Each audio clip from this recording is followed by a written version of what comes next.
Hi, so day 4 of the Wimbledon is over, and with it comes to an end the second round of matches involving men and the women. And what an eventful day it was yesterday. There were plenty of drama, thrill, excitement, fight backs, and of course upsets, because has been the tournament of upsets, and there has been major upsets in the first 3 days, and the fourth day the sunshine and the brightness couldn't match with the seeded players' aspirations to go deep, and the seeded players were knocked out in huge numbers. We had total 5 casualties from seeded players yesterday, 4 in the men's section and 1 in the women's section.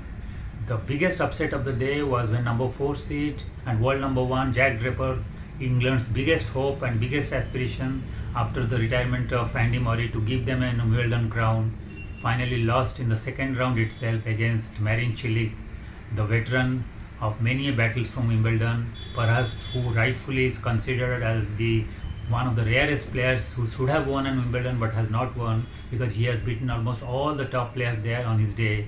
But at the age of 36, he showed he has not lost anything. He was making a comeback after 3 years of hiatus because of injuries and fitness, but he showed as if he was continuing from the day for yesterday, and he played brilliant tennis to knock out Jack Draper and broke the hearts of thousands of partition fans there in the court, and won it in 4 sets to advance to the third round.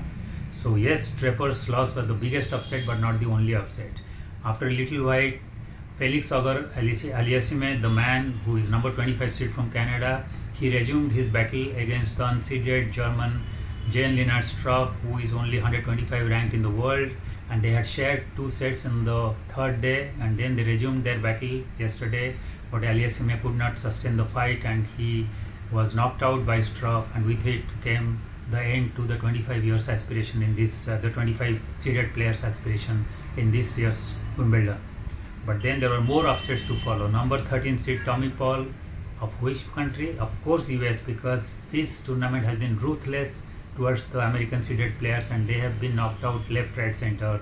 So the latest casualty was Tommy Paul, the number 13 seed, who lost to 165 ranked unseeded player from Austria, Sebastian Offner. And that was not the end of the upsets. Finally, the number 21 men's ranked player, Thomas Mechek of Czech Republic, lost to 192 ranked unseeded player from Denmark, August Holmgren. So that's how 4 seeded players in the men's section were knocked out in the day. And the only upset that happened in the women's section was when 28 seeded Sofia Kenin of US, of course, was knocked out by 62 ranked unseeded Spaniard Jessica Manuero. So that's how the day panned out. 5 more seeded players were out. So that makes the women's section looking really deserted, only with Aryna Sabalenka from the top 5 surviving to the third round, and she looks to have a clearer path to the crown. But then we know in 2023 Marketa Vondrousova won. She was not in the top 5 seeds, and last year again Barbara Krejcikova won, who was also not in the top 5. So who knows, there may be a new star who would be born this year and win the trophy.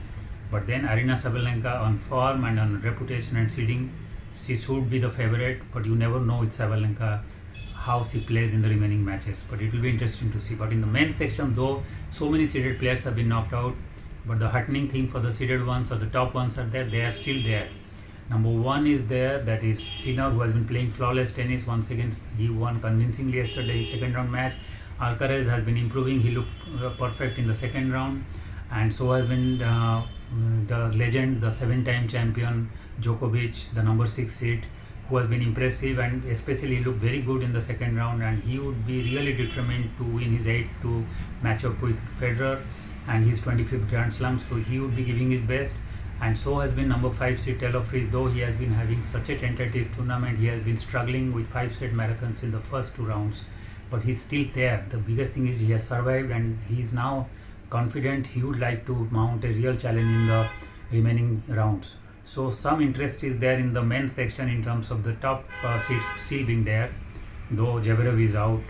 But then in the women's section, it has really opened up the tournament and the top half. It will be interesting to see who goes on to have the last laugh. Thank you.